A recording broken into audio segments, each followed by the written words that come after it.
एक समय की बात है, विजयवाड़ा शहर के पास एक बहुत बड़ा बिजनेसमैन था।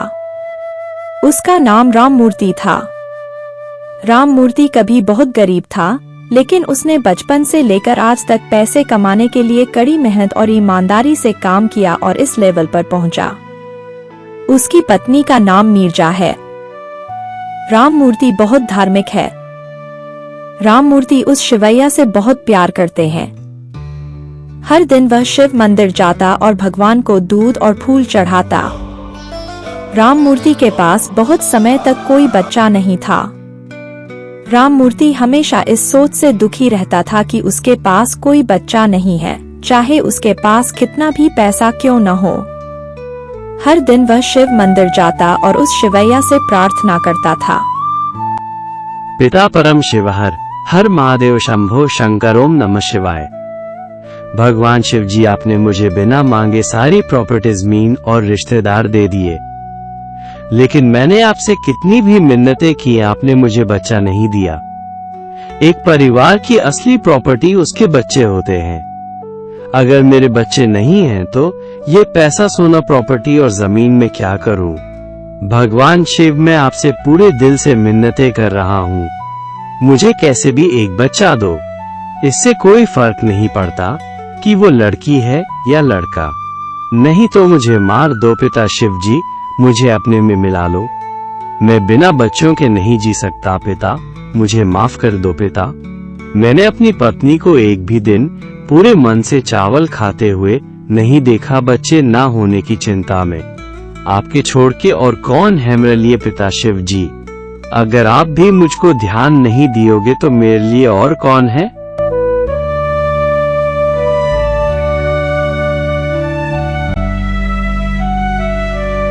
राममूर्ति इतने परेशान थे कि वह उस शिवैया के सामने रो पड़े। राममूर्ति रोते हुए मंदिर से अपनी कार में घर वापस जा रहे थे। राममूर्ति की पत्नी नीरजा ने खाना बनाया और अपने पति राममूर्ति का इंतजार करने लगी। राममूर्ति धीरे धीरे घर के अंदर चले आया। पति जी, आप किधर चले गए अभी तक? राममूर्ति बिना जवाब दिए चुपचाप कमरे में चले जाते हैं।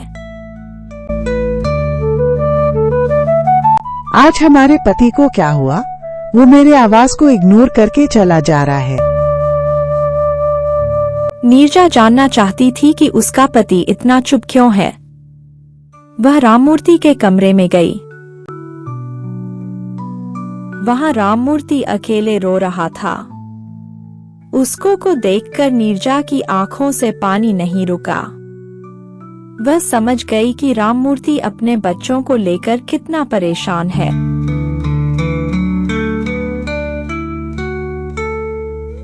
नीरजा नीचे, राममूर्ति ऊपर। उन्होंने खाना पीना छोड़ दिया। वे अपने बच्चों के बारे में सोच रहे थे और चिंता से दुखी थे। 3 दिन बीत गए। राममूर्ति और उसकी पत्नी दोनों ही जिद पर अड़े रहे और खाना पीना छोड़ा।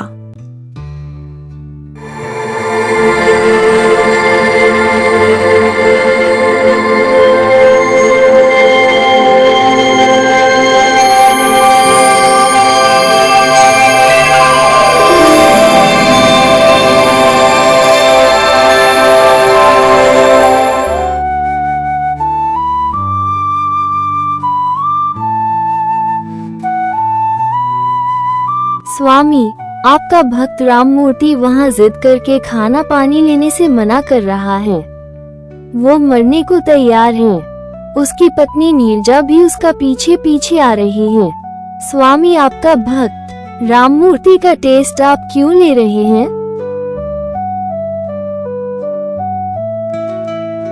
नहीं पार्वती, जो हो रहा है उससे तुम दुखी हो, लेकिन मुझे चिंता है कि आगे होने वाला के लिए।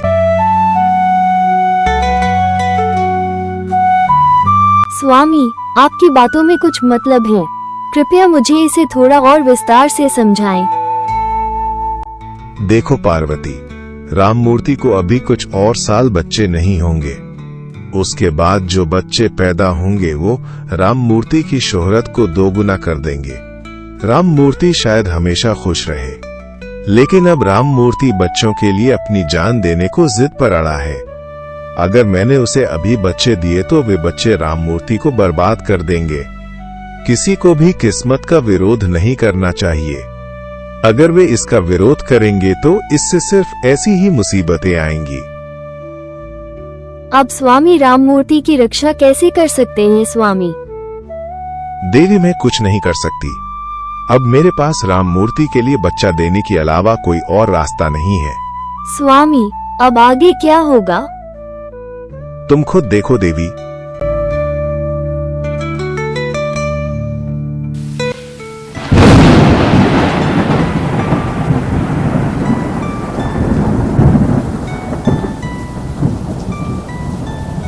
राम मूर्ति की पत्नी नीरजा को बहुत ज्यादा उल्टी होती है। वह आंखें घुमाती है और गिर जाती है।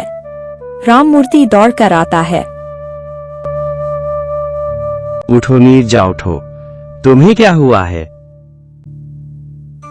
राम मूर्ति ने तुरंत एम्बुलेंस को फोन किया और एम्बुलेंस दौड़ती हुई आई।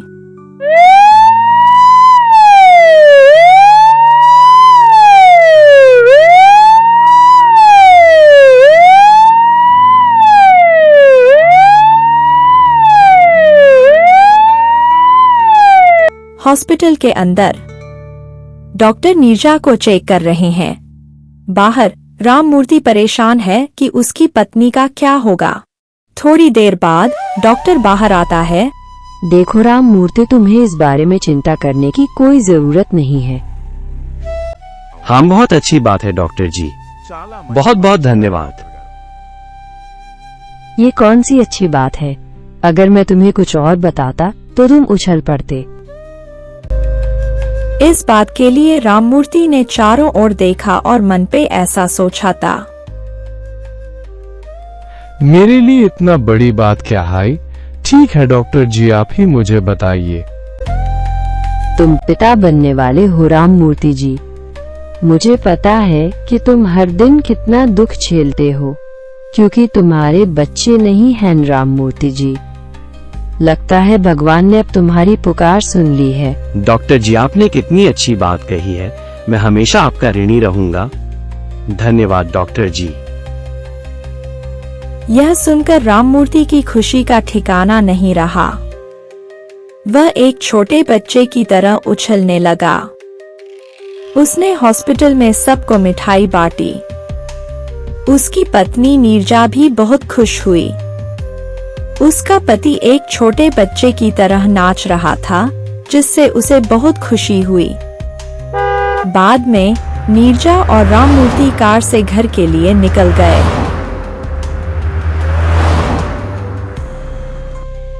कुछ दिन बीत गया। राम मूर्ति के घर में एक लड़की पैदा हुई।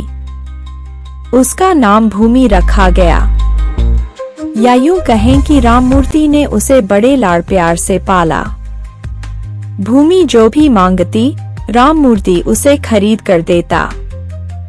उसने उसे बड़े स्कूलों में पढ़ाया। अपने पिता के प्यार में पली बढ़ी भूमि के लिए पैसा ही दुनिया थी। भूमि अपने जन्मदिन के बाद से ही बिना पैर रखे बड़ी हुई। वह जो चाहती थी वह उसके पैरों तक आ जाता था। उसने दौलत, कारों और नौकरों वाली जिंदगी जी।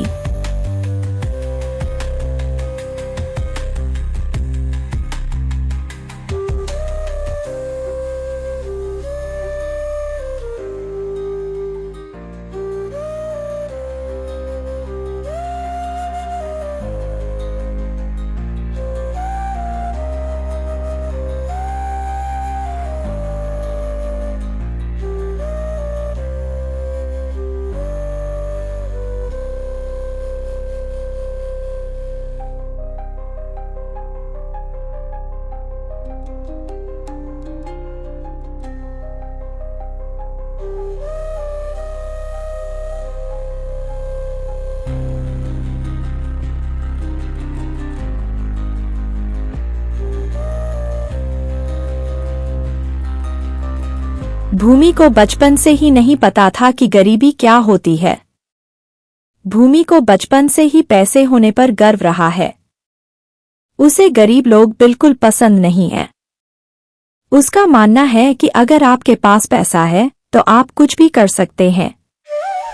उसका मानना है कि जिन लोगों के पास पैसा नहीं है वे बेकार हैं। उम्र के साथ साथ उसका गर्व भी दिन ब दिन बढ़ता जा रहा है। एक दिन राम मूर्ति अपनी पत्नी के साथ मंदिर जाना चाहते थे। अम्मा भूमि, थोड़ा इधर देखो। आज कार्तिक महीने का आखिरी हफ्ता है। मुझे लगता है कि हमें शिवजी की के मंदिर जाना चाहिए। अच्छा होगा अगर तुम भी हमारे साथ चलो। चलो हम साथ चलते हैं। देखो पापा, शाम को मेरे दोस्तों के साथ पार्टी है। अब अगर मैं आपके साथ मंदिर आऊंगा तो बहुत थक जाऊंगा, इसलिए मैं शाम को पार्टी में नहीं जा पाऊंगा। इसलिए आप जाइए पापा, मैं नहीं आ सकता।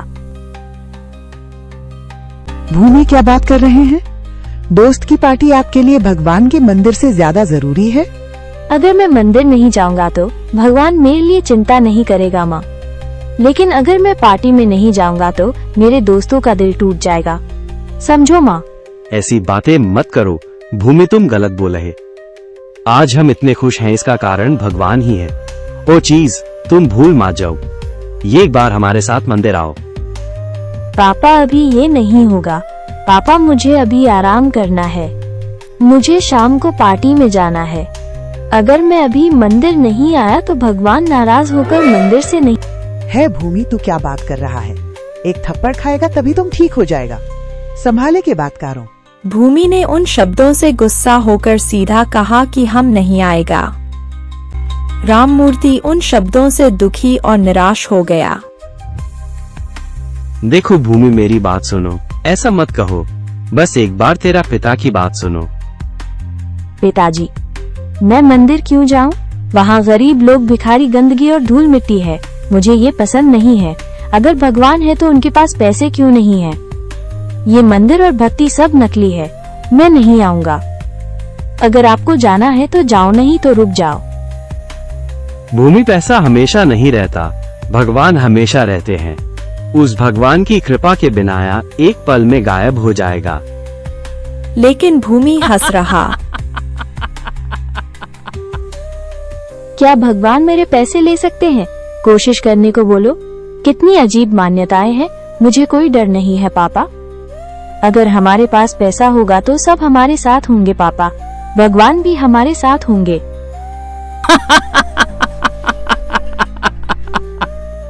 राम मूर्ति की आंखें आंसुओं से भर आईं।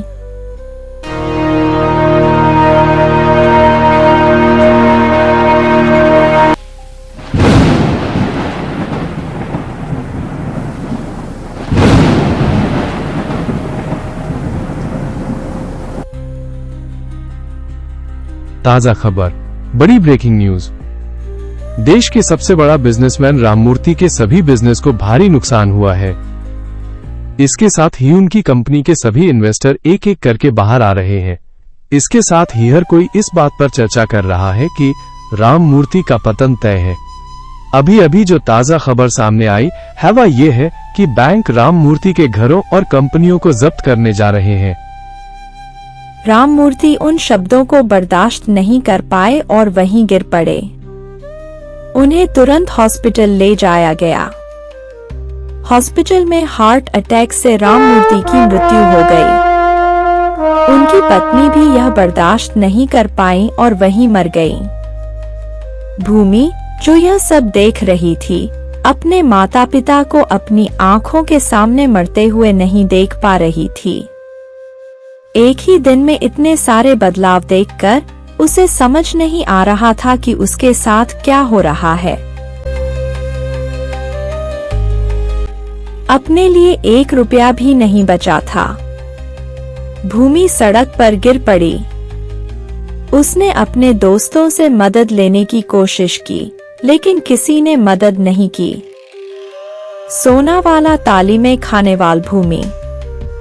आज उसे 1 रोटी खाने के लिए मंदिर के गेट पर भीख मांगनी पड़ती थी। एक दिन उसकी आंखों के सामने एक शिव मंदिर आया। भूमि वहां बैठ गई और रोने लगी। भगवान शिव, मुझे माफ कर दो। मुझे लगता था कि पैसा ही भगवान है। अब मुझे पता चला, असली दौलत तो वो प्यार है जो हम दिखाते हैं, विनम्रता, भक्ति। वो मुझे माफ कर दो बाबा जी। मेरे घमंड की वजह से मेरे माता पिता मर गए। मैंने एक ऐसी गलती की है जिसे माफ नहीं किया जा सकता। आपने मुझसे सब कुछ छीन लिया। पिता परम शिव, आपसे कृपा करके प्रार्थना करता हूँ, मेरी जान ले लो, आपको पुण्य मिलेगा। भूमि फूट फूट कर रो रही है।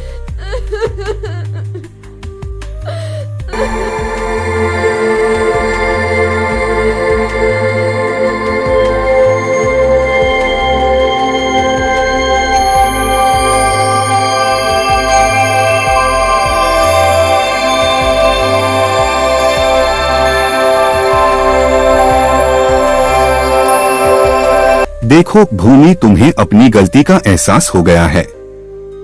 पछतावे से बड़ा कोई प्रायश्चित नहीं है। इसी पल हम तुम्हारा सारा पैसा और दौलत तुम्हें लौटा रहे हैं। अपने माता पिता के लिए जियो, अपने लिए नहीं। अपने पैसों से गरीब को हेल्प करके उनकी मदद करो और अपने माता पिता का नाम रोशन करो। शिव और पार्वती वहां से चले गया।